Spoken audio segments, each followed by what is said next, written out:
Dineploy ng Philippine at ng US Army ang mahigit sa 100 ng mga mobility assets para yan sa paggamit sa kabuuan po ng Silaknim Phase 2, ang joint military drill sa pagitan ng dalawang army sa ilalim po ng balikatan exercises.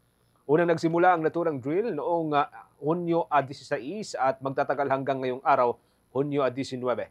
Isa sa mga pangunahing ginawa rito ay ang ground convoy operation kung saan ay dinala ang mga military assets mula ho sa Fort Magsaysay diyan sa may Nueva Ecija patungo sa may Bagabag Airstrip sa may Nueva Vizcaya sa may Region 2. Tumuloy ang mga ito sa may Tiague Isabela hanggang sa Camp Melchor de la Cruz, ang isa po sa mga bagong Enhanced Defense Cooperation Agreement site para sa US Forces.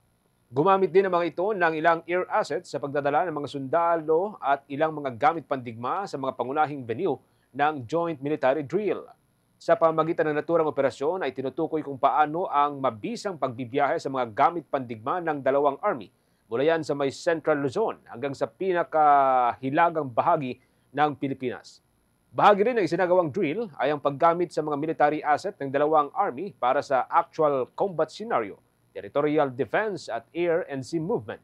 Ilan sa mga pangunahing nakibahagi rito ay ang mga personnel ng 501st at 502nd Infantry Brigade ng Philippine Army, ang US Army Pacific at iba pang Army units.